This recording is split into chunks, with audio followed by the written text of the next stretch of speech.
Hey there. Thanks, everybody. This is Brad Woodhouse with the DNC. I'd just like to introduce DNC Chair Debbie Wasserman-Schultz for her remarks, followed by Senator Schumer.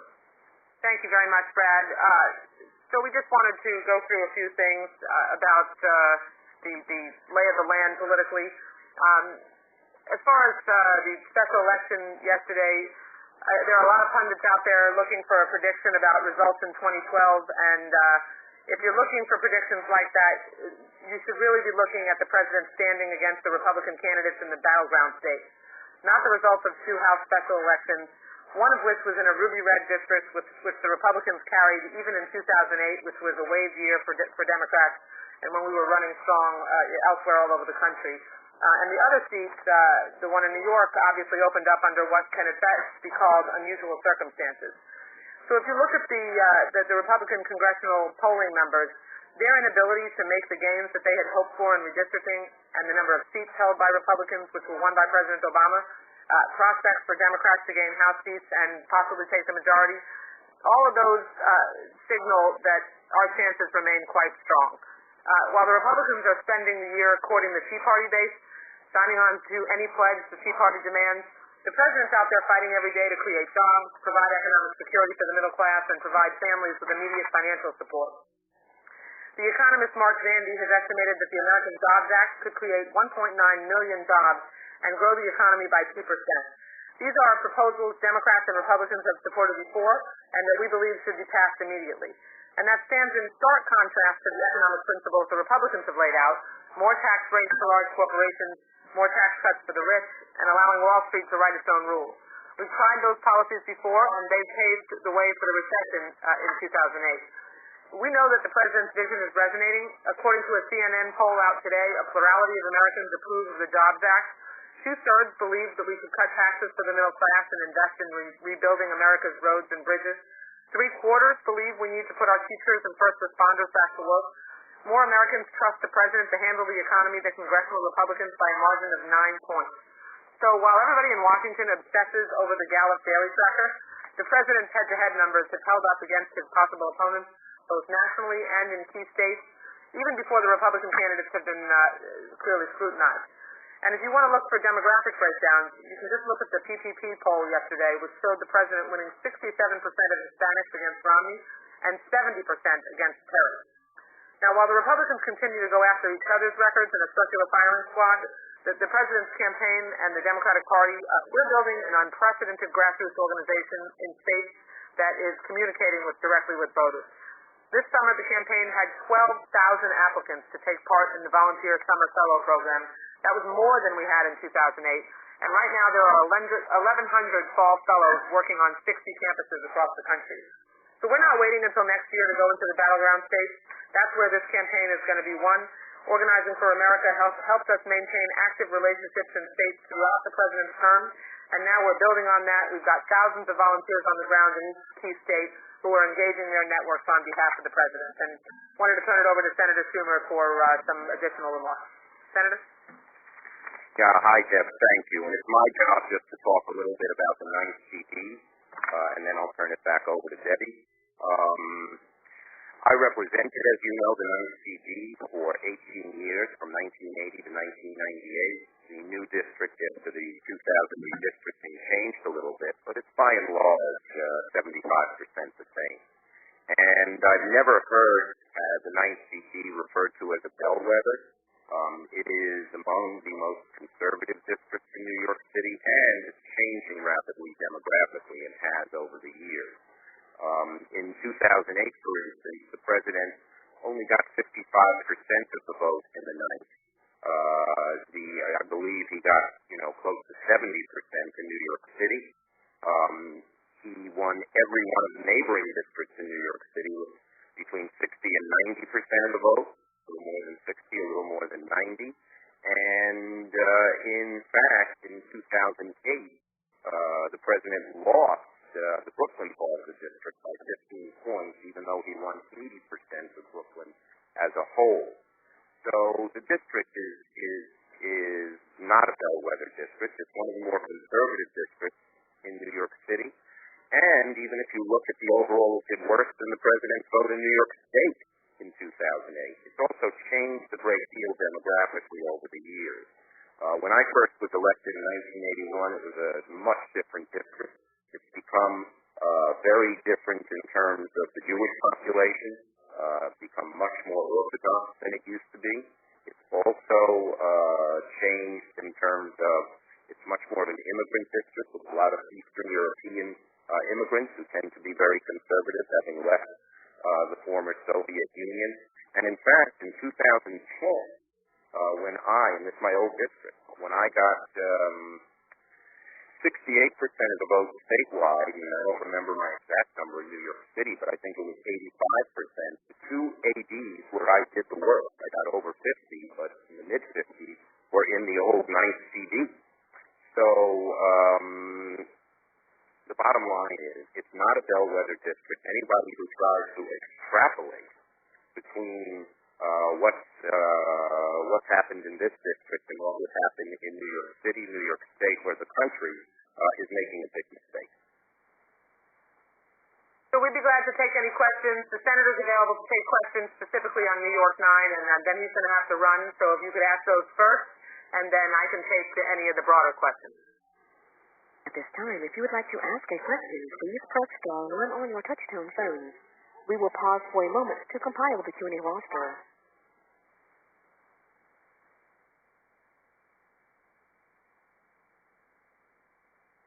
Once again, to ask your questions, please press star 1.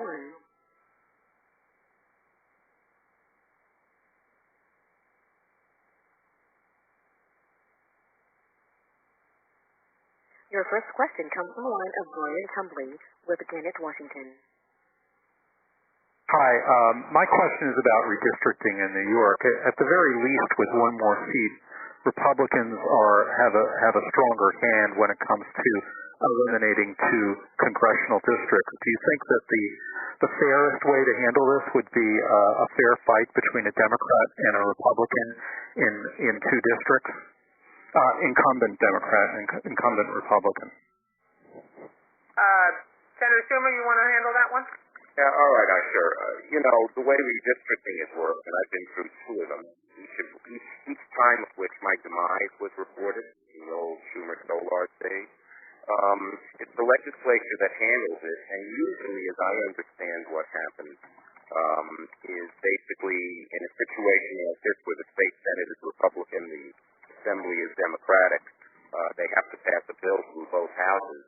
So it'll be one Democratic seat that is basically put in some jeopardy and one Republican seat that is put in some jeopardy. Whether it's this one or another one, I can't tell you. You have to ask the people in the state legislature. But my guess is that it'll probably be one Democratic and one Republican district that are put in jeopardy if the past is any indication of how it works. Operator, next question. Your next question comes from the line of Jason Horowitz with Washington Post. Hi, Senator. A question for you.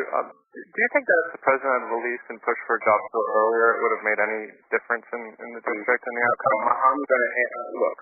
Obviously, I can't tell you. I haven't seen the numbers breakdowns in the districts and all of that. So I can't give you an answer. I can tell you this, that for the kinds of people who are in this district, I think the election is going to be quite different in the presidential election in 2012 than it was here in 2010. And I think the jobs issue is going to be very, very important, probably more important than just about any other. And the fact that the president has a strong, robust plan on jobs, and I think the Republican plan would not resonate in this district. I think the president will do well in this district. But if he had come out with one earlier, would it have helped? I don't know enough. I can't tell you looking at the election results any of the specific details. But I do think as the theme focuses on cutting to jobs, that the president will do better and better and better in this district, in New York, and in the country. Thanks.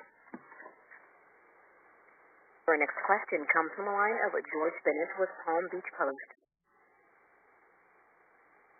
Hi, I'm curious about the implications of this election on the Jewish vote, particularly in South Florida, and in some of the congressional districts in South Florida, including your own, Congresswoman Wasserman Schultz? And also,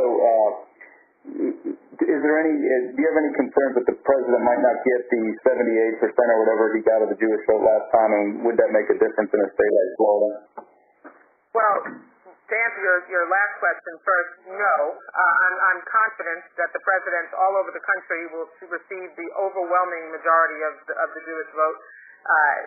The Democrats have consistently received the Jewish vote and will again. And this president, because of his incredibly strong record on Israel, because of the focus and the dramatic contrast between the extreme Tea Party Republican candidates who are wrong on every issue that matters to the Jewish community, wrong on education, wrong on a woman's right to choose, wrong on health care, wrong on fighting hard to make sure that everybody has a fair shake, wrong on civil rights and civil liberties. Because of his record on Israel and his strong record on domestic issues important to the Jewish community, he and Democrats up and down the ballot will receive an overwhelming majority of the Jewish vote once again. Great. Next question. Once again, to ask your questions, please press *1. Your next question comes from the line of David Singh with New York Times. Greetings, Senator. This is more of a question for you, I suppose. I am wondering, as you analyze the results, whether some of the responsibility, I suppose, should lie with Congressman Crowley or Congressman Israel, or as people in Washington, I guess, are saying, more with a sort of an assessment of the president's numbers, I guess. Okay, well, look, I can't tell you. I haven't looked at the numbers. I can tell you this: in 2008, when Democratic vote was in the high ground, the president got 55%. And as I told you, 2010, those ADs were my lowest total in New York City as a whole. So I think this is, as I said, it's not a bellwether district. I'm trying to read what any specific group or what any specific person did doesn't make much sense. It's a district that is not typical of just about any district in the country. It's unusual. It's unique. Obviously, people want improvement in the economy, but as I mentioned to Jason's question, I think as we now begin to focus on jobs rather than spending cuts, it's going to be Democratic high ground, and I expect the president's standing will improve, and he'll do quite well in this district as jobs become the focus in 2010. Operator, are there any more questions lined up? Your next question comes from the line of Chuck Ross with Gannett. Yes, Congresswoman, I got a question about fundraising. Have you seen any impact at all on this effort by the CEO of Starbucks and others to not give to political candidates and to parties and to other organizations? And what do you think about just overall about efforts like this? The No Labels campaign.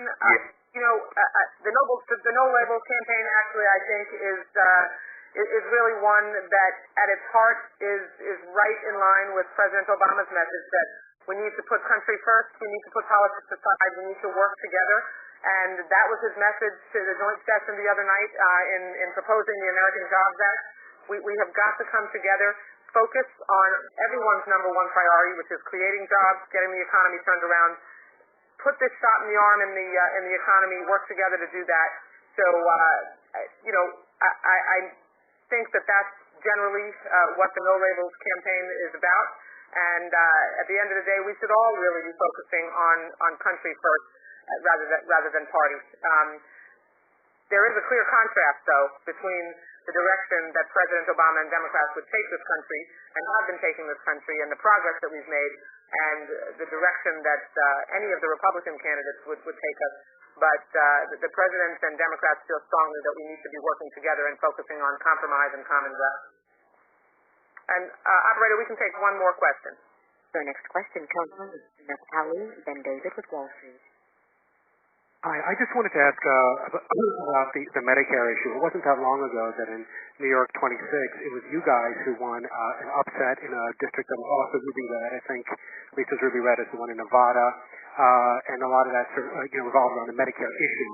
Is there some reason that issue wasn't as resonant this time around in either of the two districts, Illinois and Georgia? Well, in Nevada too, you didn't have the Republican candidate endorsing the Ryan plan, so that's a pretty big difference. This Nevada too was not a district that we ever expected to win. I mean, like I said, even in 2008, in a wave year for Democrats, the Republican candidate won. So this is a district that we didn't play in. We weren't really expecting to play in it. New York 26, you had very clearly the Republican candidate who nationalized the race himself by endorsing the Ryan plan, by publicly embracing ending Medicare as we know it, and there was a specific and definite rejection.